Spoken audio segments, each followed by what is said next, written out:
대한민국 국민들이 체제를 선택하는 선거입니다. 12월 9일이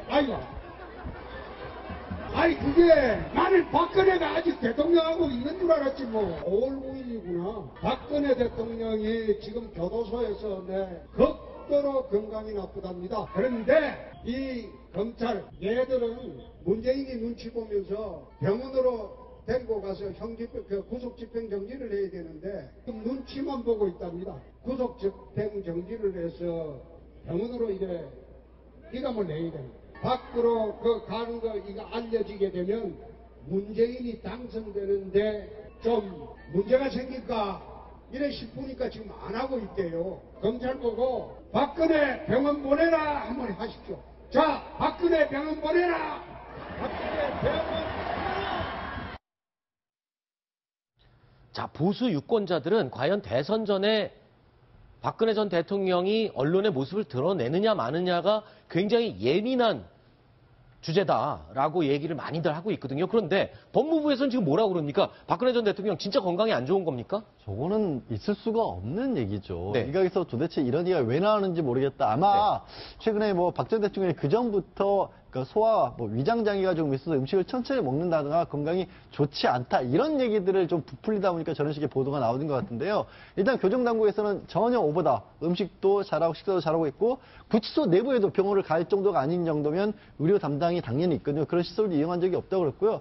홍준표 후보도 저런 부분은 정말로 저렇게 말씀하시면 안 되는 게 교정당국도 교정당국이지만 구치소에 대한 최종적인 관리 감독은 또 검찰이 하고 있습니다. 네. 그러니까 검찰이 저런 일을 안 하고 있는데 홍준표 후보가 도대체 박 전 대통령의 몸이 아프다라는 얘기를 어디서 들을 수가 있었겠으며 박 전 대통령 지금 유영하 변호사하고 윤석열 행정부밖에 안 만나고 있잖아요. 네. 전혀 근거가 없을 것 같은 이상설을 제기하는데 가짜 뉴스를 후보가 직접 만들어내는 게 아닌가 하는 우려도 저는 듭니다. 네. 그래서 저 얘기가 어디서 처음 나왔냐면 친박들한테 나온 얘기입니다. 네. 그러니까 그때 처음에 이제 워낙 접견이 제한돼 있다 보니까 박근혜 전 대통령을 만나왔던 친박들 사이에서 또 구치소까지 그런 소문들이 이어진 건데 그래서 제가 우연히 국회에서 그 법무부 고위 관계자들 만났었는데 네.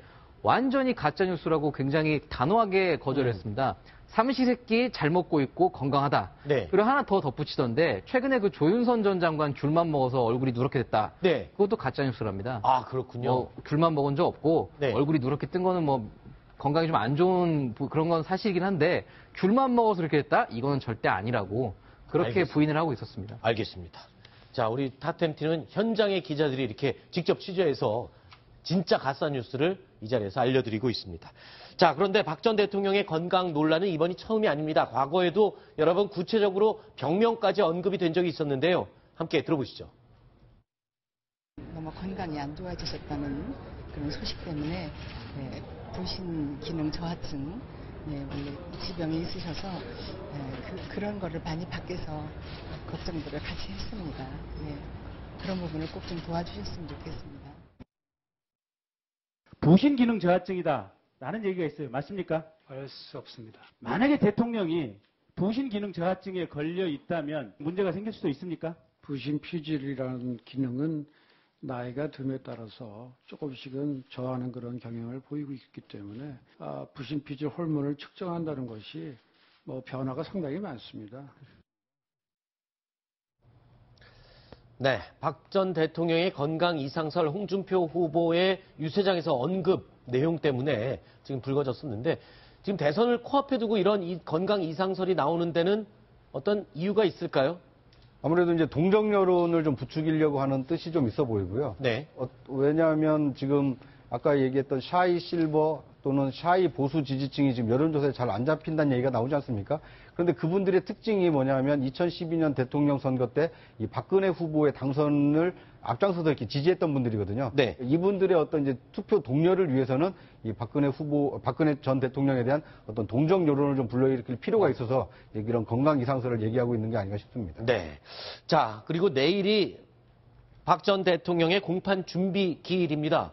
자, 그런데 이 변호사를 3명 더 추가 선임을 했다고요? 누굽니까? 어떤 사람입니까? 지금까지 유영하 변호사와 최명성 변호사가 지금 단독으로 했었는데요. 네.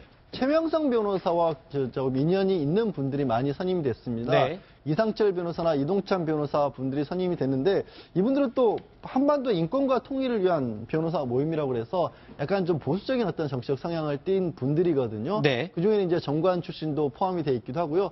또 이 일부는 최명선 변호사와 같은 회사에 있는 것으로 지금 알려졌습니다. 네. 총 5명으로 늘어난 셈이죠. 네. 자, 공판 준비 기일에는 반드시 꼭 나와야 될 의무는 없기 때문에요. 어떻게 될지 내일 한번 지켜보도록 하겠습니다.